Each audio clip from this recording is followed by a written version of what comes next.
Friends, welcome back to my channel learn with tech. तो चलिए आज हम लोग पढ़ते हैं अपनी दूसरी क्लास प्रदूषण से संबंधित प्रमुख प्रदूषक एवं उनसे उत्पन्न होने वाले रोग। क्या है? प्रमुख प्रदूषक एवं उनसे होने वाले रोग। पारा पारा से जो है कौन सा रोग होता है? मिनी माता।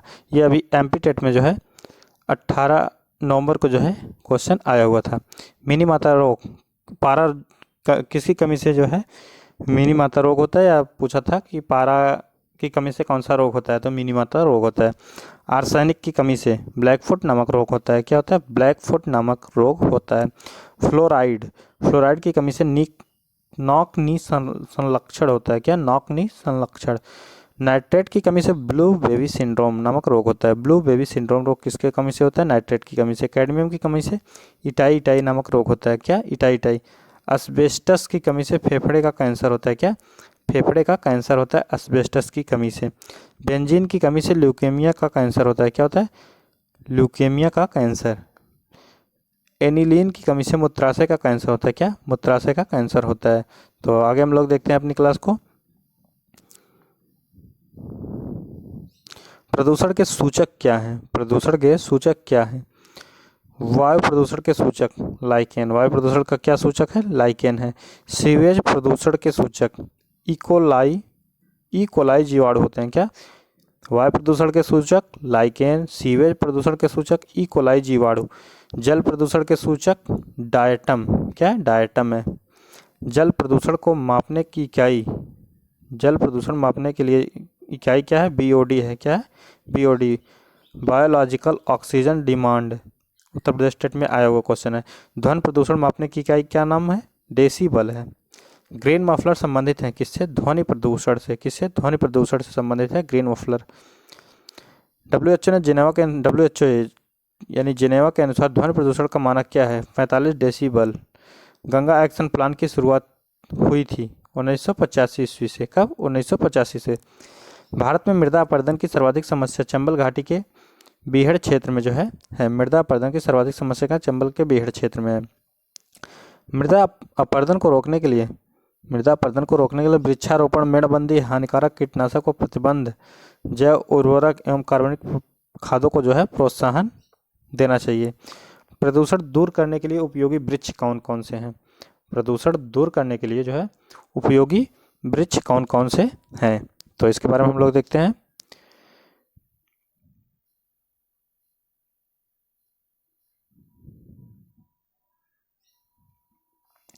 तो प्रदूषण दूर करने के लिए उपयोगी वृक्ष हैं। जल प्रदूषण के लिए जलकुंभी।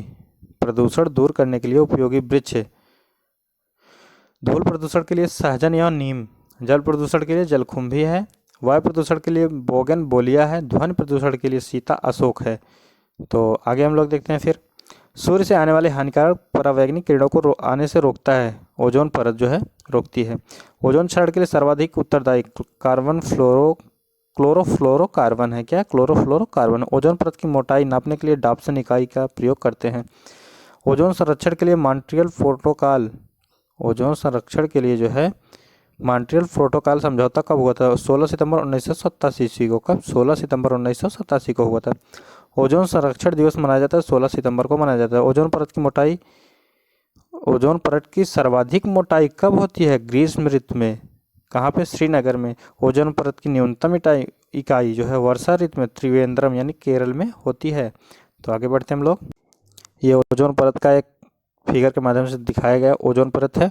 ओजोन परत अल्ट्रावायलेट हानिकारक किरणों को जो है बचाता है पृथ्वी आने से। ओजोन परत के क्षरण का कारण CFC है।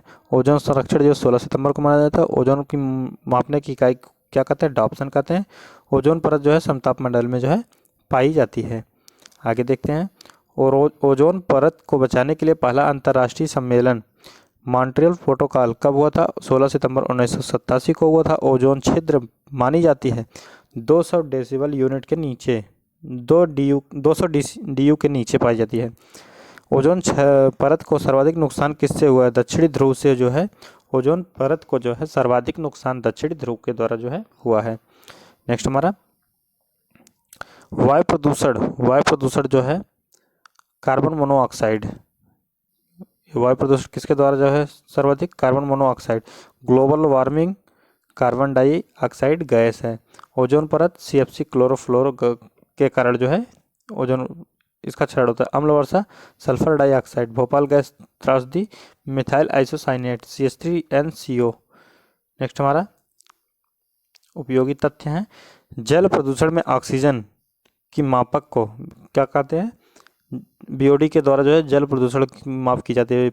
अम्ल वर्षा का pH मान 5.6 से 6.5 के बीच होता है। वह परिघटना जिसके अंतर्गत कुछ विषेक प्रदूषक जैसे DDT आहार श्रृंखला के साथ सांद्रता में बढ़ते हुए ऊतकों में जमा हो जाते हैं, उसे क्या कहते हैं? जैविक आवर्धन कहते हैं। क्या कहते हैं? जैविक आवर्धन कहा जाता है। जैव आवर्धन का सबसे अच्छा उदाहरण क्या है? DDT है। क्या है? DDT। मलेरिया से बचाव के लिए जलाशयों में छिड़काव किया जाता है। कौन सा? DDT का। डाइफिनाइल ट्राइक्लोरोएथेन। शैवाल ब्लूम संबंधित हैं। किससे संबंधित है? सुपोषण से। गंगा का जल शुद्ध रहता है जीवाणु भोजी के कारण। किसके कारण? जीवाणु भोजी के कारण। आगे हमारा कौन सा ईंधन न्यूनतम पर्यावरण प्रदूषण उत्पन्न करता है? कौन सा? हाइड्रोजन उत्पन्न करता है। ओजोन परत क्षरण का सर्वप्रथम पता किसने लगाया था? Joseph foreman. कहाँ के थे? 1985 में इन्होंने इंग्लैंड के थे। गोबर गैस का मुख्य घटक क्या है? मेथेन जो है गोबर गैस का मुख्य घटक है। अम्ल वर्षा के लिए उत्तरदायी है SO2 और N2O। सल्फर डाइऑक्साइड और नाइट्रस ऑक्साइड। क्या है? सल्फर डाइऑक्साइड और नाइट्रस ऑक्साइड। आर्सेनिक द्वारा अत्यधिक जल प्रदूषण वाला राज्य। आर्सेनिक के द्वारा जो है सर्वाधिक जल प्रदूषण पश्चिम बंगाल में होता है। कहाँ पे? पश्चिम बंगाल में। हमारे पर्यावरण को बचाने के लिए 3 प्रकार के R, इसका प्रयोग क्या है? ये इम्पॉर्टेंट है, ये जो है इम्पॉर्टेंट है। हमारे पर्यावरण को बचाने के लिए 3 प्रकार के R हैं। कम उपयोग। क्या है? कम उपयोग, पुनः चक्रण, पुनः उपयोग। ठीक है, ये जो है इम्पॉर्टेंट है हमारे। सिगरेट के धुएं में मुख्य प्रदूषक क्या है? कार्बन मोनोऑक्साइड व बेंजीन। ये सब जो है इसके मुख्य प्रदूषक हैं। आगे हम लोग देखते हैं हिमाचल प्रदेश भारत में प्लास्टिक के उत्पादन और उपयोग को नियंत्रित करने वाला पहला राज्य है। इम्पॉर्टेंट है। हिमाचल प्रदेश जो है प्लास्टिक के उत्पादन और उपयोग को नियंत्रित करने वाला पहला राज्य। इस राज्य ने हर प्रकार की पॉलीथीन पैकिंग पर प्रतिबंध जो है लगा रखा है, का प्रस्ताव लगा रखा है। नेक्स्ट हमारा इम्पोर्टेंट और ये है महत्वपूर्ण तथ्य है, इस पर हम लोग गौर करते हैं। प्लास्टिक बैग पर प्रतिबंध लगाने वाला भारत का पहला राज्य कौन सा? हिमाचल प्रदेश है। कौन सा? हिमाचल प्रदेश है। जैविक खेती अपनाने वाला भारत का पहला राज्य सिक्किम है। प्रदूषण को कम करने के लिए ऑड इवन का नियम लागू करने वाला भारत का पहला राज्य नई दिल्ली है। यहाँ पे कुछ दिनों के लिए जो है सम नंबर की गाड़ियाँ चलेंगी, एक दिन विषम नंबर की गाड़ियाँ चलती हैं। पूरी तरह से प्लास्टिक कचरे से मुक्त शहर कौन सा है? कन्नूर केरल है। क्या? कन्नूर केरल। भारत का सबसे स्वच्छ शहर कौन सा है? इंदौर जो है भारत का सबसे स्वच्छ शहर मध्य प्रदेश में पड़ता है। स्वच्छता सर्वेक्षण 2018 के साथ लोगों को जोड़ने के लिए प्रसून जोशी द्वारा लिखे गए गीत स्वच्छता की ज्योति जगी है। स्वच्छता की ज्योति जगी है। विवाह समारोहों से होने वाले पर्यावरण को नुकसान को बचाने के लिए ग्रीन प्रोटोकॉल लागू करने वाला राज्य कौन सा है? तो केरल हो जाता है। सौर ऊर्जा से संचालित देश का पहला रेलवे स्टेशन कौन सा है? गुवाहाटी। दुनिया का पहला सौर ऊर्जा संचालित हवाई अड्डा कौन सा है? कोचीन हवाई अड्डा है। तो आज प्रदूषण